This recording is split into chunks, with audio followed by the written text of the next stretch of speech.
Buenos días, jóvenes. Es un gusto saludarlos. Espero que se encuentren muy bien.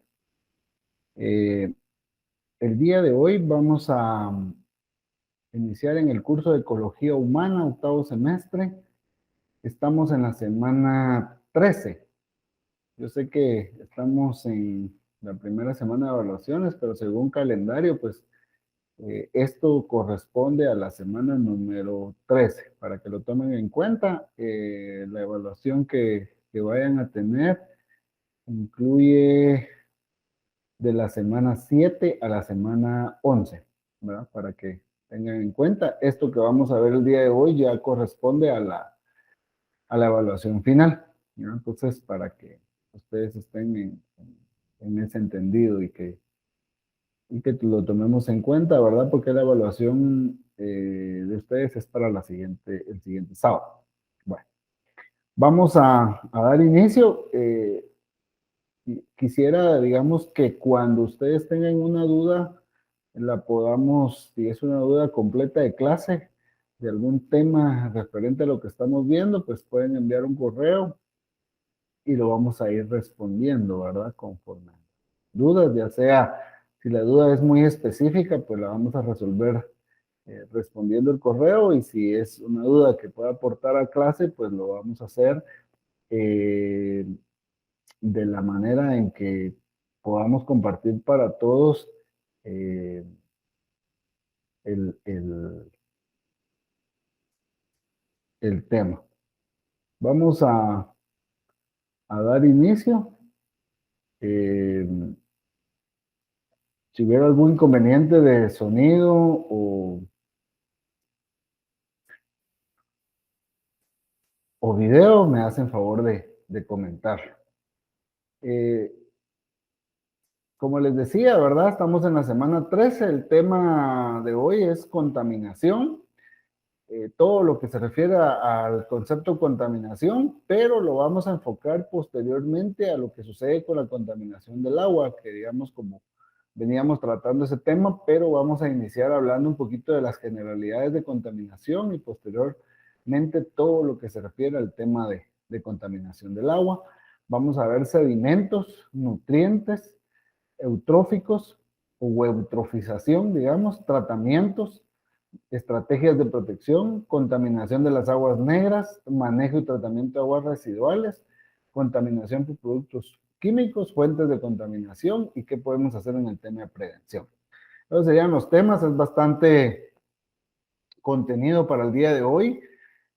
Lo vamos a tratar de hacer de una manera rápida, bastante concisa, para que ustedes hagan ese clic en análisis que hablábamos desde la clase 1, ¿verdad? El objetivo de hoy es establecer los tipos de contaminación y el tratamiento de las aguas residuales. O sea, en términos generales, ¿verdad? Conocer los tipos de contaminación y cómo podemos darle tratamiento a las aguas residuales, que es un tema, no es un tema nuevo, pero es un tema que está acrecentándose en importancia derivado de que haya una normativa en el país, de que hay que darle seguimiento a la normativa, que los plazos se están venciendo. Digamos, ustedes como profesionales deben de conocer todo este aspecto. No vamos a ver normativa, pero sí vamos a conocer un poquito cómo es que se da este tratamiento de las aguas.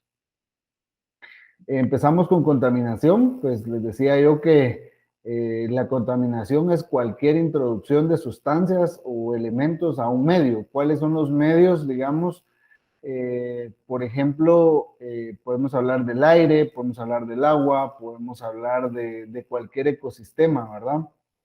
Eh, los elementos contaminantes, digamos, pueden ser plaguicidas, herbicidas, el calor, la luz, los sólidos urbanos, digamos, todo lo que conocemos como basura o en algunos casos como desechos sólidos, digamos, el petróleo, la radiación. Entonces, todo eso que nosotros enmarcamos, ustedes ven ahí imágenes de lo que entendemos por contaminación, porque a veces decimos, es que ahí está contaminado, pero ¿qué es contaminación? Pues bueno, la contaminación es, como acá lo dice, ¿verdad? La introducción de cualquier sustancia a un medio, ¿verdad? Es decir, algo externo que ingresa a un medio, pero que de alguna manera lo que va a provocar es la inseguridad de poderlo utilizar, ¿verdad? Sucede que cuando contaminamos el aire, digamos, ya es duda para nosotros el absorber ese aire, ¿verdad? Contaminación, digamos, ¿qué tipos de contaminación tenemos? El agua, ¿verdad? La contaminación del agua, yo creo que aquí es bastante claro, ¿verdad? Entonces, es la introducción de componentes extraños, ¿verdad? ¿Qué componentes extraños van a ingresar al agua? Microorganismos, residuos, productos químicos, restos industriales, aguas residuales, ¿verdad? Entonces, ¿qué hace todos estos componentes externos? ¿Qué le hacen? Pues lo convierte en algo peligroso en su uso, ¿verdad? Entonces, de esa agua pura o de esa agua cristalina, libre de cualquier sustancia, ¿verdad? Probablemente pierde su calidad y probablemente ya deja de ser útil para el consumo, ¿verdad? Ya sea el consumo animal, el consumo de las plantas o el consumo del ser humano. Contaminación del aire, pues es exactamente lo mismo, ¿verdad? Es todo lo que contamina nuestro aire, como las lluvias ácidas, todos los componentes químicos, el humo, todo lo que sacan los vehículos, digamos, ¿verdad?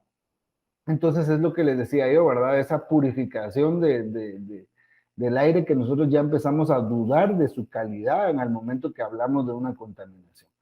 Contaminación del suelo, pues aquí en el suelo podemos hablar de cosas líquidas, gaseosas, sólidas, ¿verdad? Por ejemplo, eh, cuando aplicamos pesticidas o plaguicidas al suelo, ¿verdad? Lo estamos contaminando porque el plaguicida es fuera de, ¿verdad?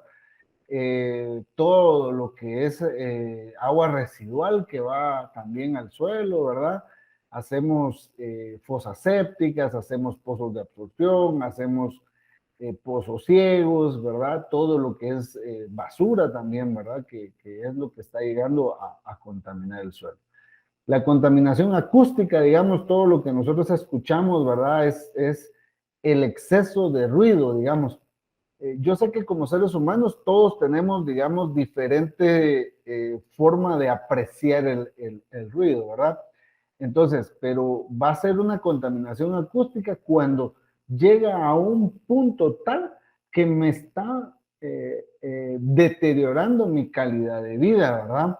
Entonces, ¿por qué? Porque, digamos, si hay demasiado ruido, por ejemplo, los perros en las casas, digamos, empiezan a sentirse incómodos por el exceso de ruido. Vamos a hablar de los juegos pirotécnicos, ¿va? Los cuetillos o los canchinflines o silbadores y todo eso, digamos, altera de alguna forma el ruido que estamos haciendo de manera normal, ¿verdad? Entonces hay personas que dicen, ¡ah, qué bonito, ¿no? Qué bien se escucha, ¿no? Pero hay personas que no. Sucede mucho, por ejemplo, la contaminación acústica, por ejemplo, es a veces, por ejemplo, en las iglesias, digamos, por ejemplo, tienen demasiado sonido, pero puede existir un vecino que se sienta incómodo por el exceso de sonido, ¿verdad? Entonces, eso es contaminación acústica. ¿Por qué? Porque estamos introduciendo más sonido del normal y aquí lo vemos, ¿verdad? Una motosierra, una guitarra, una bocina, la misma ambulancia, ¿verdad? Ustedes, una máquina de podar, un helicóptero, el mismo vehículo, ¿verdad? Que a veces tocamos bocina además o el escape, hay o motocicletas, por ejemplo, que hacen demasiado ruido en el escape del motor. Pues todo eso es una contaminación acústica, ¿verdad? A veces decimos, bueno, pero es que es mío y no afecta. Afecta porque le está afectando a alguien más, ¿verdad? Estoy contaminando, soy un contaminador, ¿verdad? Yo creo que en el curso en el tiempo que llevamos en el curso hemos entendido que somos el ente contaminador, ¿verdad? Somos los que ocasionamos todo esto. Entonces es importante entenderlo porque muchas veces la contaminación acústica o la contaminación al aire es de las contaminaciones que muy raras veces analizamos porque creemos que ahí está y no le afectamos en absolutamente en nada a nadie, ¿verdad? La contaminación lumínica, por ejemplo, había un ecosistema y le introdujimos la energía eléctrica. Ven ustedes la fotografía y en la fotografía es claro, ¿verdad? Ese nivel de contaminación. Es interesante, pero por ejemplo, además del daño que hacen las luces LED que utilizan en los vehículos de manera frontal, digamos, en las noches, que es donde más se da, digamos, por ejemplo, en carretera, ¿verdad? Obviamente perturba la forma o la visibilidad del piloto del carro que viene en sentido contrario. Entonces, eso también es parte de esa contaminación lumínica, ¿verdad? Porque me está llevando mayor intensidad de luz de lo que yo puedo hacer. Si nosotros pudiéramos regular todos estos tipos de contaminación, imagínense la cantidad de multas que recibiríamos en Guatemala por toda la cantidad de contaminación o dependiendo de los tipos de contaminación de eso, ¿verdad? Por ejemplo, acá dice, hasta desaparecen las luciérnagas, eso es una realidad increíble, es un indicador de que estamos contaminando de manera lumínica. Por ejemplo, ustedes se van a un poste de alumbrado público, ven la luz y está lleno de insectos, porque esa gran intensidad de luz y calor está atrayendo al insecto a un ecosistema fuera de lo normal, ¿verdad? Entonces, en algunas ocasiones le causa la muerte. Entonces, todo eso es contaminación. La contaminación visual, ¿verdad? Todo lo que afecte mi visualización, por ejemplo, acá vemos, ¿verdad? Lo interesante de todo lo que nosotros encontramos en las calles, pero no vayamos muy lejos en las carreteras. Cuando ustedes salen a los centros de las ciudades normalmente o a las zonas de mayor comercio, miren, encuentran un negocio pintado de amarillo, otro de azul, otro de rojo intenso, con unas letras, unos letreros gigantes. Eso es contaminación visual, ¿verdad? La basura es una contaminación visual, más allá de todo como otro ente contaminante, pero visualmente no es parte de ese paisaje, ¿verdad? Que pintemos paredes es una contaminación visual, ¿verdad? Todo ese alambre que va de poste a poste dentro de las ciudades es increíble, pero eso es parte de la contaminación. Entonces, como estoy perturbando esa cantidad de vista que yo tengo, ¿verdad? De eso de apreciar lo que hay por naturaleza. Entonces, cuando nosotros hablamos de eso, quiere decir que si yo construyo un edificio donde no había un edificio, estoy contaminando de manera visual. Por eso es que viene el interés de que tengamos que construir algo que esté más, lo mejor asemejado a lo que ahí ya tenemos, ¿verdad? Para que no se genere una mayor cantidad de contaminación. ¿De dónde vienen, por ejemplo, la contaminación puntual? Son aquellas que provienen específicamente de un punto determinado, es decir, de zonas geográficas más contaminantes, por ejemplo, de zonas industriales, zonas clínicas, zonas de almacenaje de desechos tóxicos, creando cambios que perturben la integridad de un ecosistema saludable. La contaminación difusa, ¿verdad? Por ejemplo, se da en el agua o en el aire, ¿verdad? Eso quiere decir que viene de diferentes lugares, viene ese tipo de contaminación, ¿verdad? Entonces, es bastante complicado porque, por ejemplo, acá yo ya sé quién me está contaminando, ¿verdad? Porque es puntual esa contaminación, pero en la difusa no, porque de todos lados puede venir dicha contaminación. ¿Qué consecuencias genera la contaminación? Por ejemplo, modifica el ecosistema donde habitan todos los seres vivos, creciendo y desarrollándose, deteriorando la calidad de vida con que la Tierra como planeta se identifica completamente, provocando modificaciones irreversibles con efectos totalmente perjudiciales y no solo para las plantas y fauna, sino para el ser humano. Entonces vemos acá, digamos, de este lado del planeta Tierra, de este dibujo, vemos las condiciones iniciales y vemos las condiciones actuales, ¿verdad? Entonces ahí es como nosotros vamos dándonos cuenta del nivel de contaminación o los efectos que estamos ocasionando. ¿Qué son sedimentos? Vean la imagen es clarísima en el tema de sedimentos, te lo vamos a explicar. Quiero dejar un momentito que vean la imagen para que ustedes se den cuenta cómo se dan los sedimentos, porque a veces decimos sedimentos, así es que ahí hay sedimentos, pero ¿qué son esos sedimentos, verdad? Que si ven están dañando el agua, están dañando ese ecosistema acuático, ¿verdad? Entonces, son arenas, limos y arcillas, ¿verdad? U otras partículas que llegan al suelo, ¿verdad? Eh, ¿De dónde vienen? Pues siempre hablamos de sistemas erosivos, de la finalización del ciclo de vida de las plantas, de animales muertos, ¿verdad? Etcétera. Hay sedimentos naturales, erosión, movimientos de tierra natural como deslizamientos, derrumbes, los artificiales como destrucción de la vegetación, obras de ingeniería como la minería, por ejemplo, explotación de minas y canteras, desechos urbanos e industriales.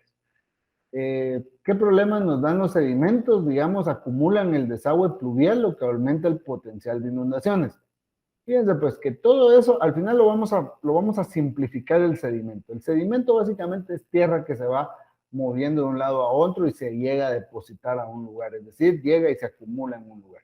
Entonces el primer aspecto que tienen los sedimentos es que cuando van sobre las tuberías, digamos, de agua pluvial en las ciudades o dejamos de ir también en la tubería de aguas negras, entonces, lo que sucede es que se van llenando de esa cantidad de tierra y por eso cuando hay demasiada agua no se logra mover esa agua dentro de la tubería y lo que ocasiona es una inundación, ¿verdad? Por ejemplo, también se pueden acumular en los riachuelos, digamos, y van desapareciendo. Dense cuenta de lo que sucede en los riachuelos, se van llenando de tierra y cuando se van llenando de tierra van desapareciendo, ¿verdad? Porque ya no llega a la suficiente cantidad de agua y eso ya no lo deja circular, ¿verdad?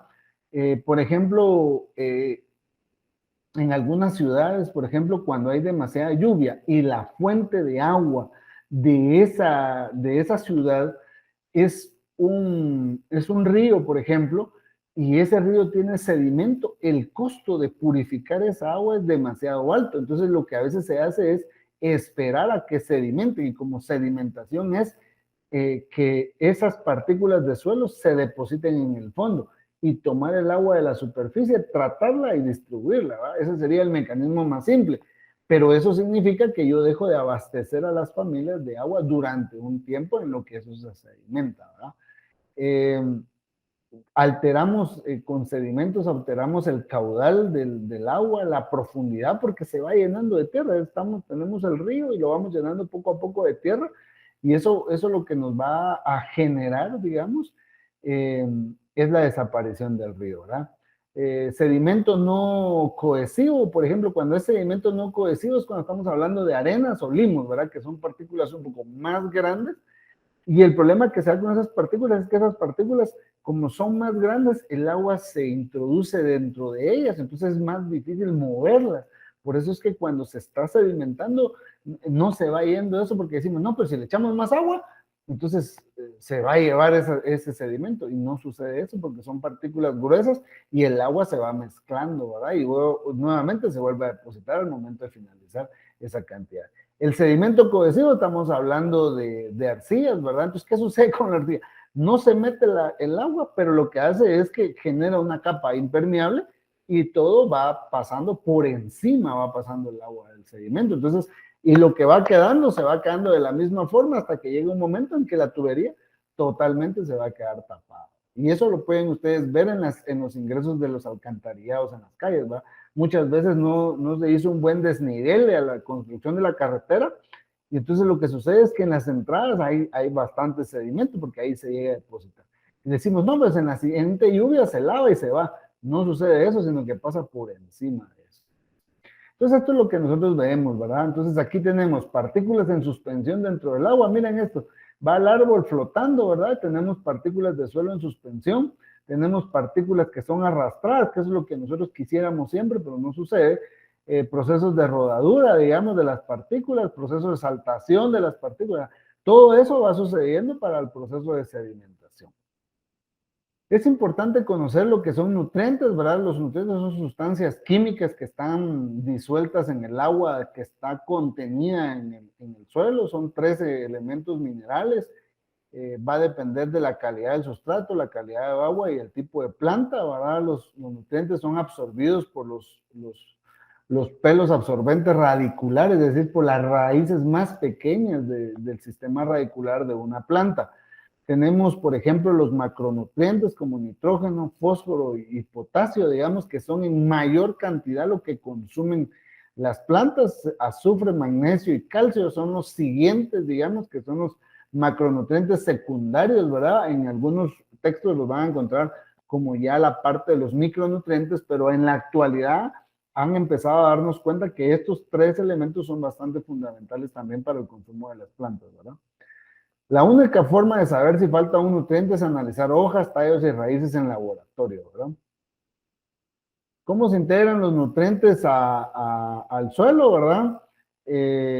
Los microorganismos que están en el suelo descomponen materia orgánica, ¿verdad? Y lo que hay de rocas y minerales, ¿verdad? Hacen una mezcla y de ahí salen los nutrientes.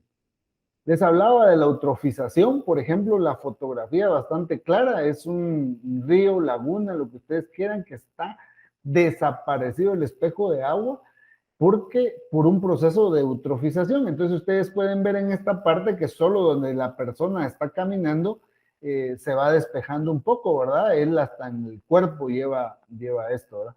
Voy a hacer una pausa por cualquier cosa.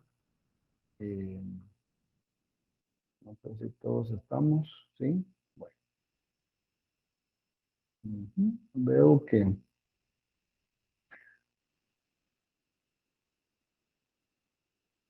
que algunos están estudiando y no vinieron a clase hoy. Entonces les decía yo que el proceso de eutrofización, por ejemplo, es nutrientes que llegan al ecosistema acuático, ¿verdad? Por cualquier condición, ¿verdad? Que pueden ser desechos agrícolas, forestales, ¿verdad? Entonces va creciendo la materia orgánica en las profundidades del suelo. Si crece la materia orgánica, como ya sabemos, eso hace que algún tipo de planta vaya a producirse en grandes cantidades dentro del agua. Entonces estamos hablando de algas, ¿verdad? U otras plantas que van a ir cubriendo toda la superficie de, de ese espejo de agua, ¿verdad? Entonces, ¿qué causa la eutrofización? Por ejemplo, la contaminación urbana mediante residuos orgánicos e inorgánicos, puede ser basura o pueden ser aguas residuales. Contaminación atmosférica, azufre, nitrógeno, ¿verdad? Contaminación pecuaria, fertilizantes o excrementos de animales, contaminación forestal, ¿verdad? Abandono de ríos, residuos forestales.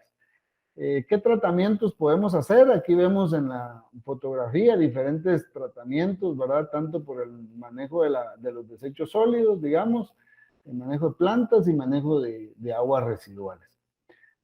Tratamiento de aguas es el conjunto de operaciones unitarias de tipo físico, químico o biológico cuya finalidad es la eliminación o reducción de la contaminación o las características no deseables del agua, bien sean naturales, de abastecimiento o de proceso o residuales.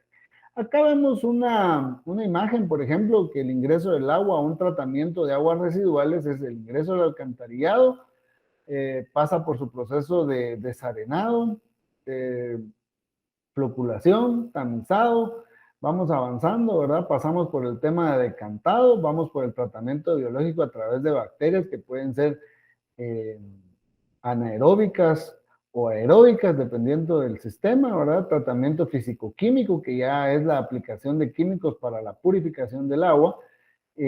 Acá tenemos, por ejemplo, una tubería que maneja los lodos, ¿verdad? Que aquí los deshidratamos, es decir, que aquí llegan con agua, los deshidratamos para que estos lodos nos sirvan. Posteriormente le podemos dar algún uso como materia orgánica o abonos, digamos, en algunas especies, principalmente jardines. Eso es un poco más de tratamiento lo que requiere para temas agrícolas. Y acá pues ya es la salida del agua depurada. Básicamente ese es el tratamiento de las aguas que estamos teniendo en zonas urbanas y semiurbanas o también en zonas rurales que se da de otra forma, ¿verdad? El tratamiento de residuos sólidos, ¿verdad? Disminuir el riesgo de producir contaminación y proteger la salud, ¿verdad? Una separación de los desechos sólidos es importante porque todo lo que es orgánico, fíjense ustedes que todo lo que es orgánico, ustedes pueden buscar un lugar en la casa donde aplicar todo lo orgánico y ir haciendo capas de tierra, ¿verdad? Que no nos afecta mucho en nada, ¿verdad? Hasta nos puede servir para jardinizar y en la descomposición, materia orgánica, etcétera, ¿verdad? Las botellas de plástico, digamos, que vayan a parar a lugares donde se genere el recicle, igual que el papel, las latas de vidrio, nosotros tener el concepto de reuso, digamos, de minimizar el uso, eso es importante, ¿verdad? O sea, el reducir el uso de todos estos factores en nuestra vida diaria, ¿verdad? Gestión de residuos, vertedero de desechos sólidos. Fíjense que a veces la autoridad municipal nos dice, sí, es que ahí está nuestro vertedero. Lo que hay básicamente es un basurero, ¿verdad? No hay un tratamiento de los desechos sólidos, ¿verdad? Como vemos en, en la imagen, ¿verdad? Aquí tenemos todo el proceso donde se genera, ¿verdad? Cómo lo podemos llevar. y lo podemos aprovechar, ¿verdad? El reciclaje de desechos sólidos, la prevención y reducción de desechos. Estrategias de protección, pues para conseguir que el ambiente empiece a recuperarse de todos los daños que ha vivido a lo largo del tiempo y de la contaminación por las actividades humanas, es importante cumplir con ciertas medidas y en todos los aspectos, ya que haciendo al pie de la letra el tiempo de vida se duplicará, manteniendo la calidad del ambiente disponible para todos los seres vivos. Debemos de aprovechar al máximo la luz del sol para evitar el consumo innecesario y excesivo de la energía eléctrica. ¿Cómo hacemos eso? Fíjense que lo que hay que hacer son viviendas con suficiente ventilación, con suficiente entrada de luz solar.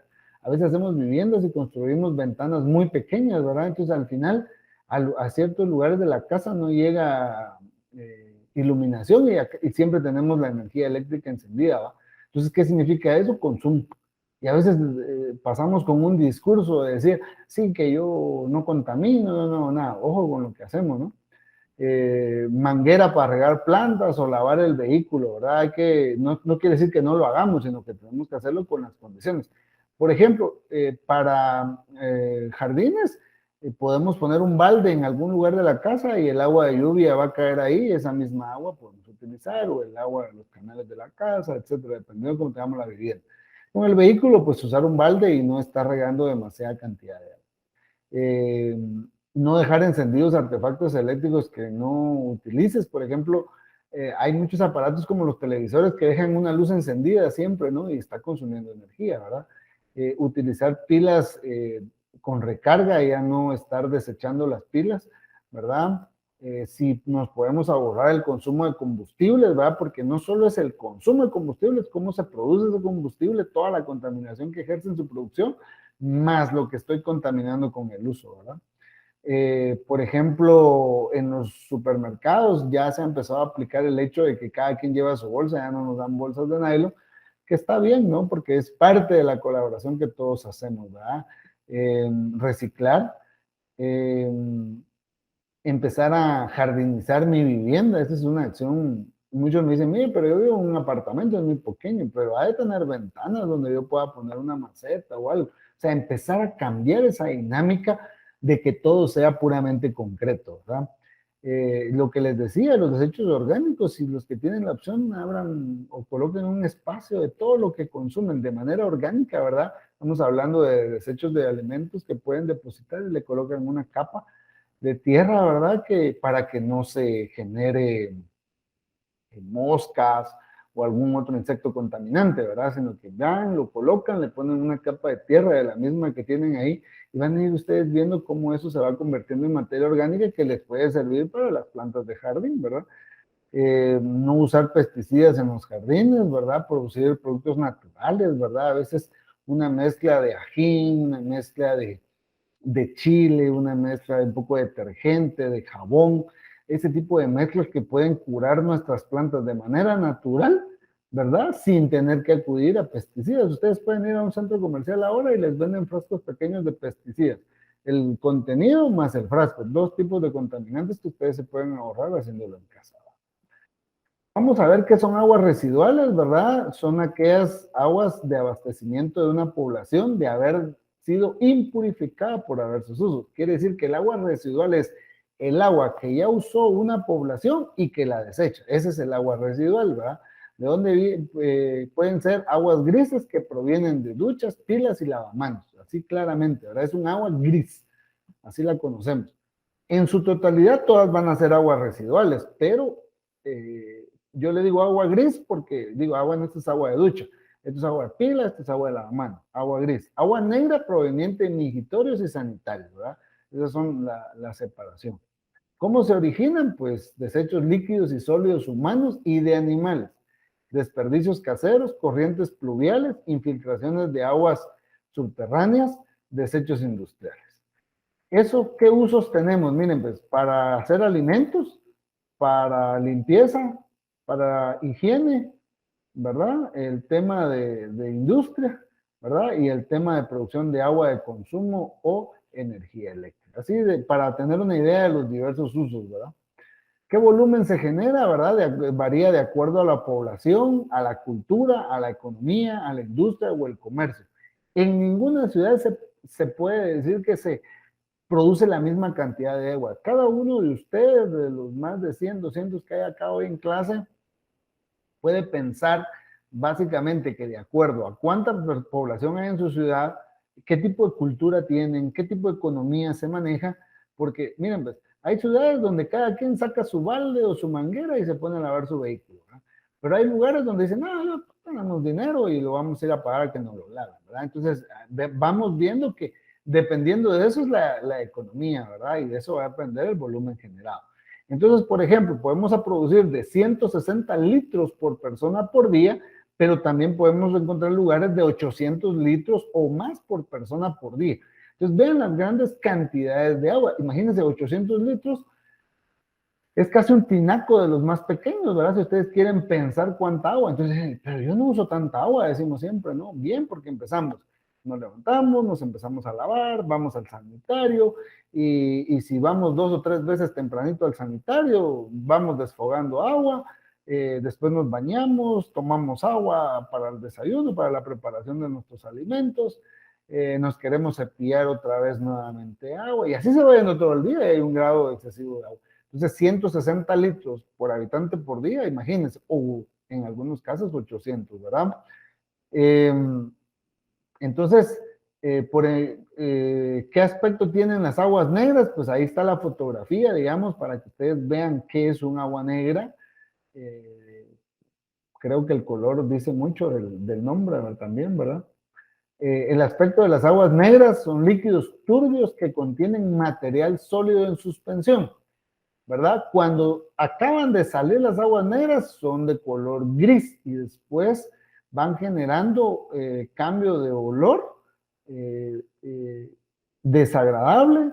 Después vamos a ver que flotan heces fecales, trozos de alimento, basura, papel, ¿verdad? ¿Qué es lo que utilizan la gente en las ciudades, ¿verdad?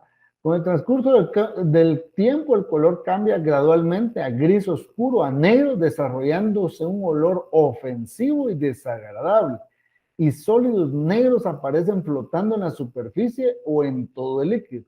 En este estado se denominan aguas negras sépticas. Entonces pasamos de aguas grises, que son diferentes, tomamos las aguas negras que pasan de un gris oscuro a negro, y hasta el nombre les cambia, ¿verdad? Aguas negras sépticas. Entonces, cuando nosotros decimos, bueno, pero ¿en qué nos afecta? Porque a veces nos cuesta conceptualizar en qué me afecta eso. Y aquí está claro, ¿verdad? Color, mi visión. ¿Ya ven? Mi visión del paisaje. Estoy contaminando, contaminación visual. El lugar donde se encuentran, ¿sí? Estoy contaminando el ecosistema, ¿verdad? El olor es otro contaminante, ¿verdad? Estoy contaminando el suelo, etc.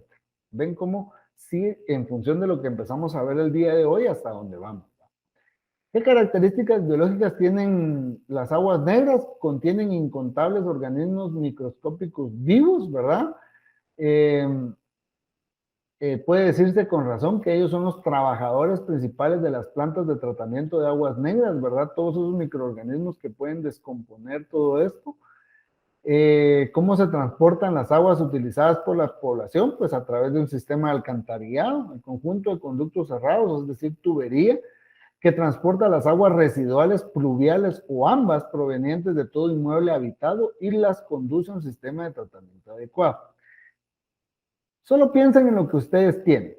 Tienen su vivienda, ¿verdad? Están los sanitarios, los lavamanos y a veces lo mezclamos y va a parar a una sola tubería. Además de las aguas pluviales que caen en nuestra lámina y que caen directamente en un patio, digamos, lo metemos en una tubería y lo conectamos. ¿A dónde va a parar? Es una pregunta. Entonces dice que las aguas pueden ser pluviales o residuales o ambas.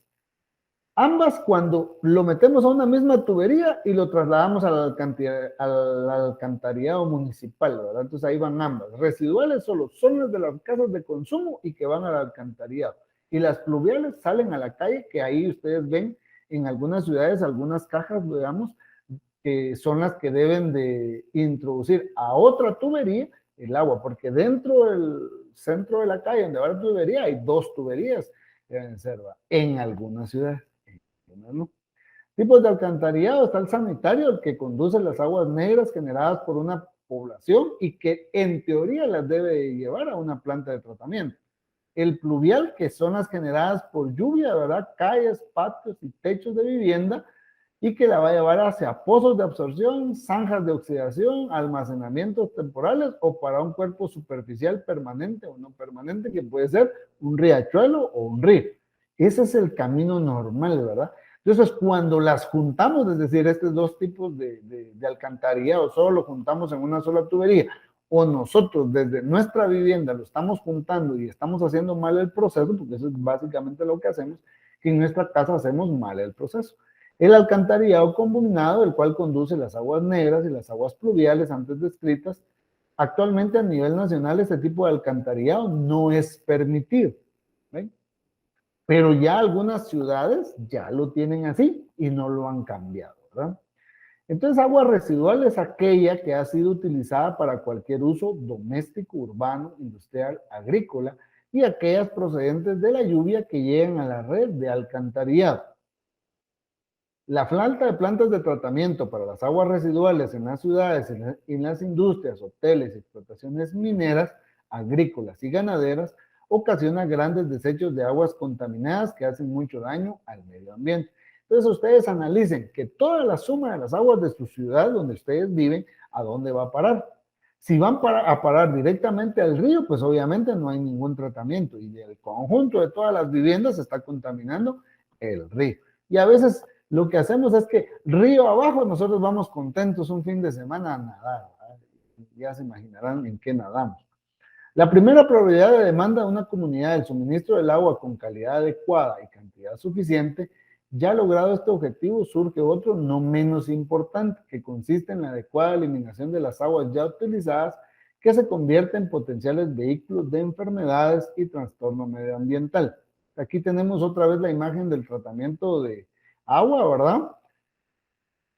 ¿Qué característica tienen las aguas residuales? Color y olor, ¿verdad? Por ejemplo, aquí tenemos un cuadro donde tenemos aguas agrarias, domésticas e industriales, ¿verdad? Que contienen estiércol, abono y aditivos. Las domésticas, residuos orgánicos y productos de lavado. Y las industriales, pues todo es muy variable, ¿verdad? Por ejemplo, en las domésticas nosotros encontramos grasas, aceites, materia orgánica y gérmenes patógenos.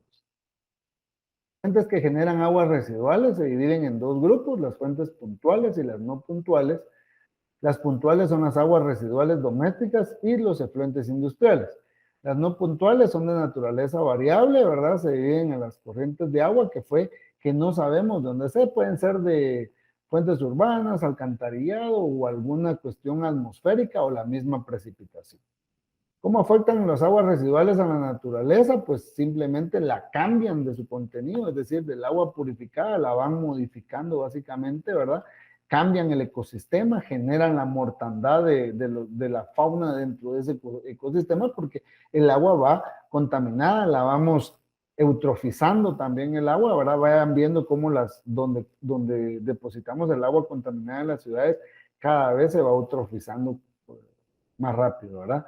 Las aguas residuales que estén llenas de sustancias químicas complejas pueden generar disminución en el nivel de oxígeno en las fuentes de agua naturales y por lo tanto causar un cambio drástico en la vida acuática, ¿verdad? Les reducimos el oxígeno a los animales que hay en el agua, empiezan a morir y deja de oxigenar y entonces empieza a morir el caudal del agua y la imagen es bastante clara de lo que sucede normalmente, ¿verdad? Efecto de las aguas residuales. Hay bacterias en las aguas. Hay una cuestión, que las bacterias en las aguas residuales son las mismas que la van a limpiar más adelante, ¿verdad? Tenemos malos olores, tenemos cuestiones tóxicas, ¿verdad? Y pues se da una modificación de la apariencia física. Tenemos bacterias aerobias, las necesitan oxígeno, las anaerobias, ¿verdad? Y las facultativas que pueden estar en de 2 o 3, ¿verdad? Hay más de 1.000 millones de toneladas de agua residuales que son vertidas anualmente al agua subterránea, ríos, lagos y océanos del mundo, ¿verdad?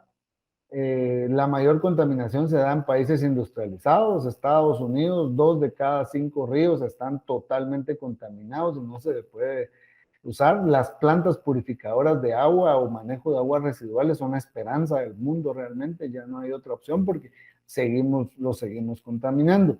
Entonces entendemos que es el tratamiento de aguas residuales, pues es el conjunto de procesos físicos, biológicos o químicos por medio de los cuales se transforma el agua cruda residual en un efluente con características y parámetros permisibles. Quiere decir que el agua ya la usé, la desfogo y el tratamiento va a significar hacer todos los procesos para dejarla otra vez como la encontré o lo más cerca posible, ¿verdad? Desde el punto de vista legal y técnico, ¿verdad? No es solo de hacerlo, sino que debe estar enmarcado en la normativa legal, ¿verdad? Entonces, queremos evitar la contaminación de donde nosotros depositamos esa agua subterránea, residual, ya sea el río, agua subterránea, ¿verdad? Eh, Buscar otra forma de disposición, tener más agua disponible, río abajo, por ejemplo. ¿Qué tratamientos tenemos? Tenemos el tratamiento preliminar, tratamiento primario, secundario, tratamiento de los lodos, reutilización y disposición final segura.